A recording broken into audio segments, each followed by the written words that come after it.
अस्सलाम वालेकुम dear audience, कैसे हैं आप सब। उम्मीद करती हूँ आप सब खैरियत से होंगे।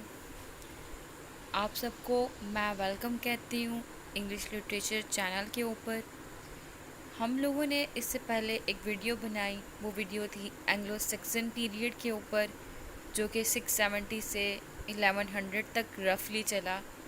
और आज जो हम वीडियो बनाने जा रहे हैं, जो लेक्चर हम आज रिकॉर्ड करने जा रहे हैं, जो सुनने जा रहे हैं, वो है एंग्लो नॉर्मन पीरियड के बारे में। एंग्लो नॉर्मन पीरियड जो है 1100 से 1500 तक रफली जाता है। इस पीरियड को मिडिल इंग्लिश पीरियड भी कहते हैं। ये पीरियड कब स्टार्ट होता है?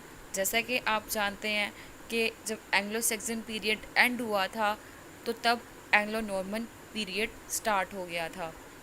एंग्लो नॉर्मन पीरियड कब स्टार्ट हुआ था इसको हम बाद में डिस्कस करते हैं, लेकिन पहले इसको डिस्कस करते हैं कि नॉर्मन्स थे कौन। बेसिकली जो नॉर्मन के लोग थे, उनका कल्चर फ्रेंच कल्चर था। उन्होंने क्या किया था? उन्होंने इंग्लैंड पे अटैक करने से पहले फ्रेंच पे अटैक किया था, फ्रांस पे अटैक किया था।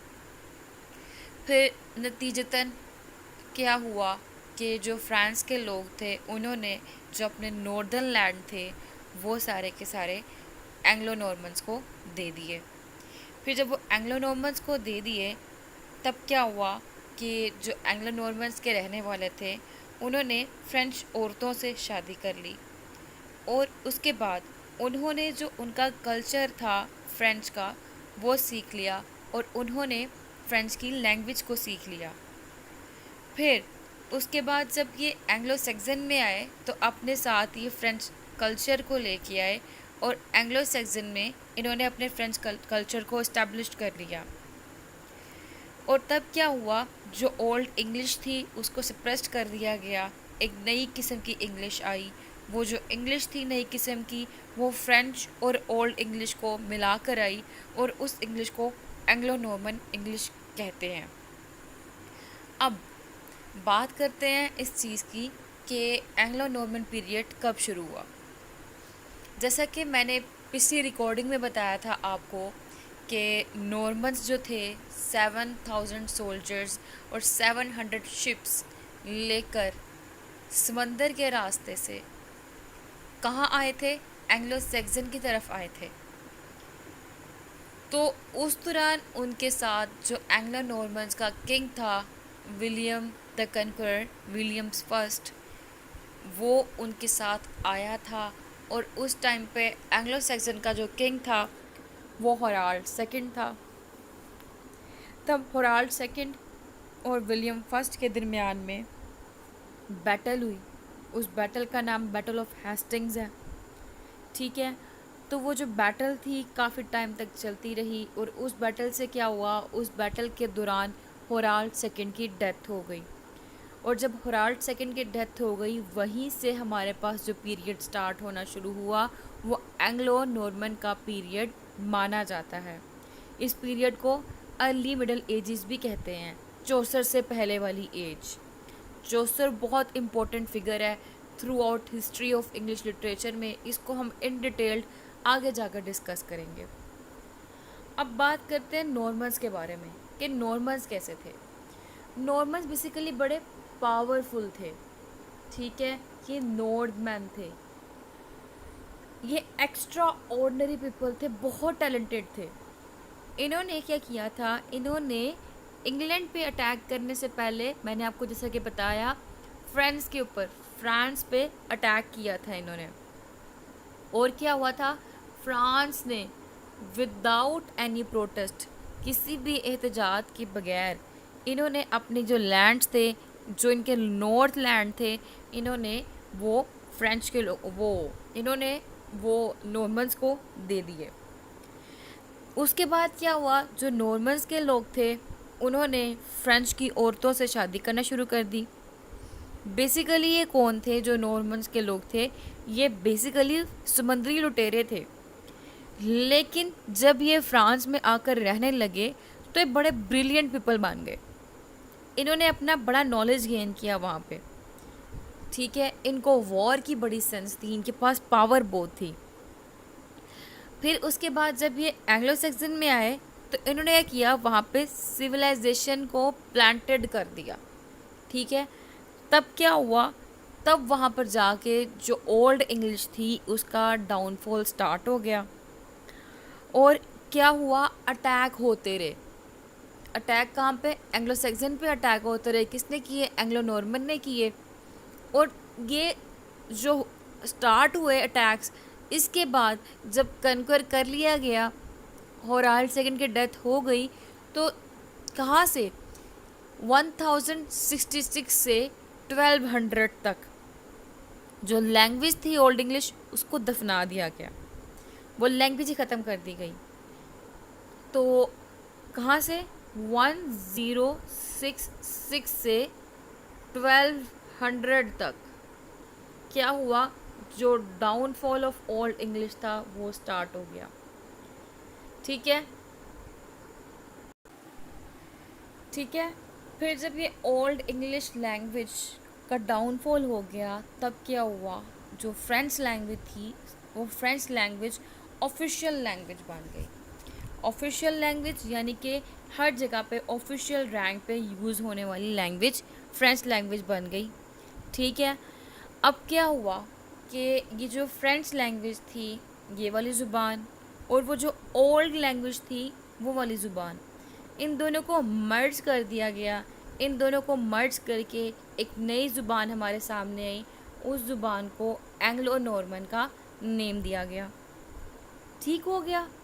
अब क्या हुआ, एंग्लो नॉर्मन का जो टाइम पीरियड चल रहा था चौसर की आमद से पहले, वहाँ पे क्या हुआ, यूनिवर्सिटी ऑफ ऑक्सफोर्ड और कैम्ब्रिज बना दी गई। जो बुक्स थी बहुत एक्सपेंसिव थी।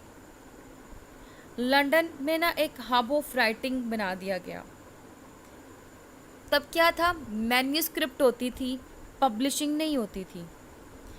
फिर जब ये 1066 से 1200 तक का टाइम पीरियड है, तब तक कोई भी ओल्ड इंग्लिश लैंग्वेज का एक भी वर्ड यूज़ नहीं किया गया था। फिर जब 1200 का टाइम पीरियड आया, दोबारा से इंग्लिश लैंग्वेज यूज़ की गई, लेकिन इस बार इंग्लिश लैंग्वेज कम्प्लीटली चेंज थी। जैसा कि मैंने आपको बताया कि न्यू लैंग्वेज आ गई थी, और ये इन बिटवीन लैंग्वेज थी, ना इधर की ना उधर की, दरमियान वाली। और ये डिफरेंट, टोटली डिफरेंट थी ओल्ड इंग्लिश से। ठीक है, जैसा कि ये क्या बन गई, फ्रेंच और ओल्ड इंग्लिश का मिक्सचर बन के सामने आ गई हमारे। ठीक है, यहाँ तक आपको लैंग्वेज की समझ लग गई होगी कि एंग्लो नॉर्मन लैंग्वेज कैसे बनी, फ्रेंच और ओल्ड इंग्लिश लैंग्वेज को मिक्स करके। अब आगे चलते हैं कि इस पीरियड का लिटरेचर कैसा था। इस पीरियड के अंदर एक नया लिटरेचर ऐड कर दिया गया जो कि टोटली डिफरेंट था प्रीवियस लिटरेचर से। जो लिटरेचर इस पीरियड के अंदर ऐड किया गया उसका नाम था रोमांस लिटरेचर, द रोमांसेस। अभी जो द रोमांसेस था, ये रोमांस लिटरेचर बेस्ड करता था बेसिकली पेट्रियोटिज्म पे। इसमें कंट्री से मोहब्बत की बात की जाती थी, सोल्जर्स से मोहब्बत की बात की जाती थी, हुब्बुल वतनी सिखाई जाती थी। ठीक है, तो इसके अंदर बेसिकली जो द रोमांसेस था वो पेट्रियोटिज्म बेस्ड था। ठीक है, अब उसके बाद जो चीज़ लिखी गई इसके अंदर, द रोमांसेस इसमें लिखा गया, यहाँ पे जो लैंग्वेज फॉलो की गई वो फ्रेंच लैंग्वेज थी। फ्रेंच लैंग्वेज, क्योंकि उस टाइम पे जो एंग्लो नॉर्मन्स आए थे उनकी लैंग्वेज ही फ्रेंच थी, इसलिए यूज़ की गई। अब क्या हुआ, जब 13th सेंचुरी यानी कि 1200 का टाइम पीरियड था, सॉरी 1200 का ही 1200, तो उस टाइम पीरियड में क्या हुआ, एक हमारे पास पोइट आया लायमन, LAYAMON, लायमन आया। उसका वर्क था ब्रुट, BRUT, ब्रुट। अब ये जो पोइट था, ये पोइट बेसिकली इंग्लिश प्रीस्ट था, पादरी था। इसने ना पोइट्री लिखी थी इंग्लिश लैंग्वेज के अंदर, और उस पोइट्री का नेम था ब्रुट। और एंग्लो सैक्सन टाइम पीरियड के बाद ये सबसे पहला वर्क था जो कि इंग्लिश में लिखा गया। इसके बाद बहुत ज़्यादा काम होने लग पड़ा इंग्लिश के अंदर, ये ब्रूट बेस बना। ब्रूट के बाद बहुत ज़्यादा काम था जो काम था वो इंग्लिश लैंग्वेज में आने लग पड़ा। और एक ओरलम है, द ओरलम, ORMULUM, द ओरम्युलम। द ओरम्युलम जो है ये मोस्ट, यानी कि इसकी जो मोस्ट ऑफ द राइटिंग जो है ना वो डील्स करी थी किंग ऑर्थर के बारे में और उसके नाइट्स के बारे में। प्रेज किया गया था किंग ऑर्थर को और नाइट्स वगैरह को। फिर इसके बाद जो लेम है ना, LAYMAMON, ठीक है, LAYMON, सॉरी मैंने यहाँ पे लिखा हुआ स्पेलिंग LAYAMON। ये लैमन जो है ना ये डिफरेंट था। क्यों? क्योंकि उस टाइम पे जो पीरियड पे जो था ना, कैथोलिक चर्च से ये बिलोंग कर रहा था। कैथोलिक चर्च जो था वो बड़ा पावरफुल था, तो जो कैथोलिक चर्च ने कह दिया आपको उसके ऊपर यकीन करना ही था। तो ये भी उसी रिलीजियस राइटिंग से ही बिलोंग कर रहा था। तो इसने जो उस टाइम पे वर्क लिखा, the owl and the Nightingale, ये बहुत ही इम्पोर्टेंट वर्क है। अगर आपसे पूछा जाए लायमंस के इम्पोर्टेंट वर्क्स के नेम बताएं तो आपने बताना है, एक तो ब्रूट है, BRUT। दूसरा जो है आपने बताना है द आउल, OWL, आउल उल्लू वाला, एंड द नाइटिंगेल। ठीक है, ये दो बड़े इंपॉर्टेंट वर्क हैं उस टाइम पीरियड के। किस टाइम पीरियड के? एंग्लो नॉर्मन्स के। इसके अलावा यहाँ पे कुछ रिलीजियस पोइट्स हम लोगों को मिलते हैं। एक का नाम है कर्सर मंडाए, और ये बड़ा इम्पोर्टेंट पोइट रहा है ये भी उस टाइम पीरियड का। इसने रिचर्ड रोल ऑफ हेम्पॉल लिखा, क्लीनेस ऑफ द पेशेंस लिखा, ये हिस्टोरिकल वर्क्स लिखता था। इसके बाद जो हमारे पास जो मेन चीज़ आती है वो आती है इस एज के अंदर क्या डेवलपमेंट आई, क्या चीज़ें हमारे साथ सामने आई, वो है मिरेकल एंड मोरालिटी प्लेस। ठीक है, अब ये जो मिरेकल एंड मोरालिटी प्लेस है ना, these are the very important place या very important invention of this time period. बहुत ज़्यादा फेमस हो गए थे इस टाइम पीरियड पे मिरेकल प्लेस। अब क्या हुआ था कि ये जो मिरेकल प्लेस थे ये बाइबल की स्टोरी से लिए गए थे। यहाँ पे इनके अंदर लॉजिकल कंक्लूजन था, और ये जो ड्रामा था आहिस्ता आहिस्ता सेक्रेड, यानी कि बहुत होली टाइम पीरियड पे बेस करती हुई हिस्ट्री दिखाई गई थी इसके अंदर। अब इसमें जब दिखाया गया था कि किस तरह एक इंसान बनाया गया, उसका किस तरह से फॉल हुआ, किस तरह से उसको पनिशमेंट दी गया, गार्डन से निकाल दिया गया, फिर किस तरह से, मतलब थ्रू एंड थ्रू सारी की सारी होली बेस्ड हिस्ट्री इसके अंदर दिखाई गई मिरेकल प्लेस के अंदर। और इसके बाद क्या हुआ कि जो ऐसे ड्रामास जिसके अंदर दिखाया जाए होली हिस्ट्री को, जजमेंट को, पनिशमेंट को, डेथ को, इन ड्रामास को मिरेकल प्ले कहा जाने लग पड़ा।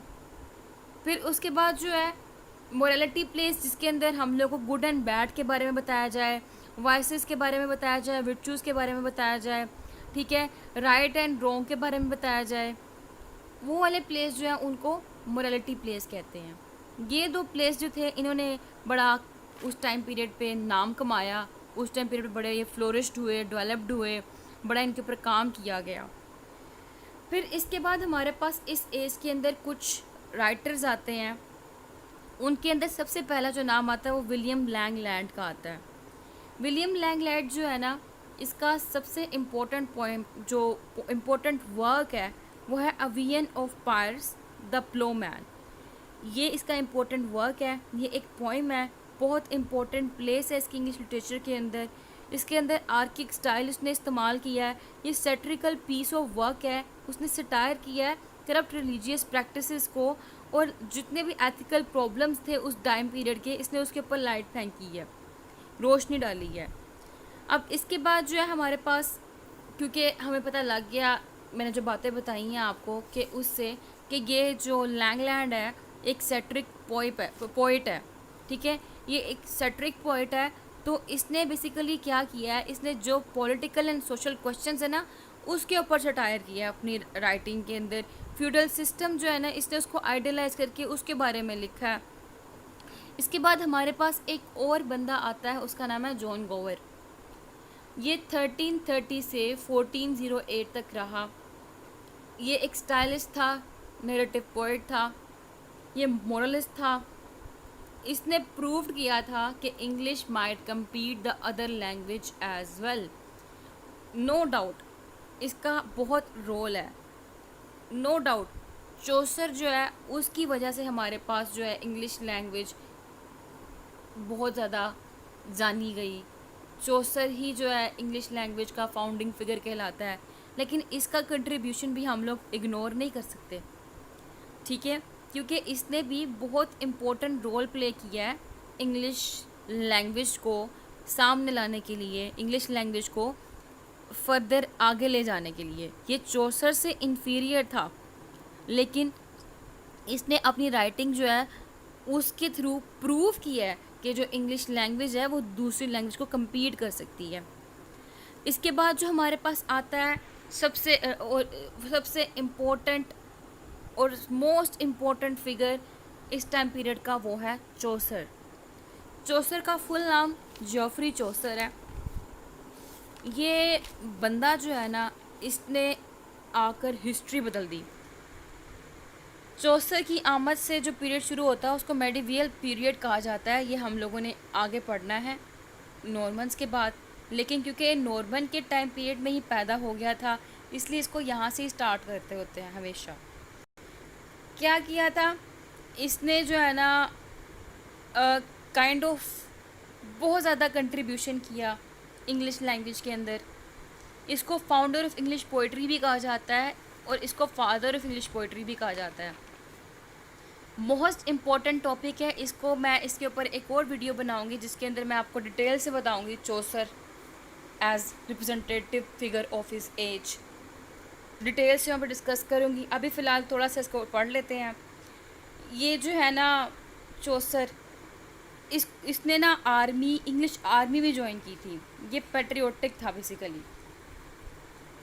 अब क्या हुआ, चौसर जो है ना उसने जब इंग्लिश आर्मी भी ज्वाइन की, पेट्रियोटिक भी था, इसकी एक लाइफ हिस्ट्री प्रॉपर चलती है। वो लाइफ हिस्ट्री को हम लोग अभी नहीं डिस्कस करेंगे, नेक्स्ट रिकॉर्डिंग में डिस्कस करेंगे इन डिटेल। अभी इसके इम्पोर्टेंट जो पॉइंट्स हैं उसको डिस्कस कर लेते हैं। जो चौसर है ना उसका काम बेसिकली 3 पार्ट्स में डिवाइड होता है।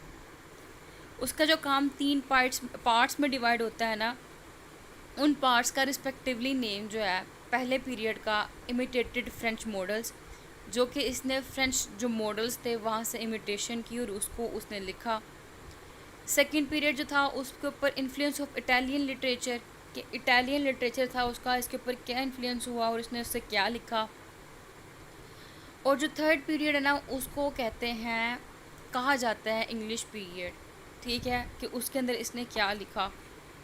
जो इसका पहला पीरियड है, इसको मैंने कहा फ्रेंच पीरियड, वो 1314 से स्टार्ट होता है और 73 पे एंड होता है। इसमें इसने पोएम और स्टोरी लिखी। द बुक ऑफ डचेस बहुत इंपॉर्टेंट है, और सबसे इम्पोर्टेंट वर्क फ्रेंच वर्क है ले रोमन डी ला रोज, ठीक है, ये इम्पोर्टेंट वर्क है इसका। नेक्स्ट पीरियड जो है वो है इटालियन लिटरेचर के इन्फ्लुएंस का। वो 1373 से शुरू होता है और 1373 से स्टार्ट होते हुए 1384 पे एंड होता है। और इस पीरियड के अंदर उसने क्या किया, कॉमेडीज़ एंड फैंटेसी लिखी। The house of the fame, Dante's divine, the parliament of the fowl, the story of Griselda, ये बहुत इम्पोर्टेंट है इसका। The story of Griselda, GRISELDA। इसके बाद जो इसका थर्ड पीरियड है उसका नाम है the Canterbury tales, English period जिसको हम कहते हैं। उसने उस पीरियड के अंदर द कैंटरबरी टेल्स लिखी, ठीक है, जो कि बहुत ही इम्पोर्टेंट वर्क है इसका। जो थर्ड पीरियड है वो 1384 से 90 तक जाता है, 1390 तक। इस पीरियड ने उसमें द कैंटरबरी टेल्स लिखी, लेजेंड ऑफ गुड वुमन लिखा, ट्रोयलस एंड कैरिसेडा लिखा, और ये बहुत ही इम्पोर्टेंट वर्क्स थे इसके चौसर से। जब चौसर की आमद हुई तो यहाँ से हमारे पास इस एज की एंडिंग हो जाती है। चौसर को morning evening star of Norman periods and morning star of renaissance भी कहा जाता है। रेनाइसा का जो पीरियड आएगा वो अगला पीरियड होगा, उसके अंदर भी हम चौसर को पढ़ेंगे, इसमें भी हम चौसर को पढ़ेंगे। मैं चौसर के ऊपर एक फुल फ्लेज वीडियो बनाऊंगी जो कि बहुत इम्पोर्टेंट होगी, और ये बहुत ही इम्पोर्टेंट टॉपिक है, आपने इसको इन डेप्थ अच्छे से पढ़ना है। उम्मीद करती हूँ कि आपको एंग्लो नॉर्मन पीरियड की अच्छे से समझ आ गई होगी। कोई क्वेश्चन हो तो ज़रूर करिएगा। चैनल को सब्सक्राइब करना मत भूलिएगा। हमें अपनी दुआओं में याद रखिएगा। अल्लाह हाफ़िज़।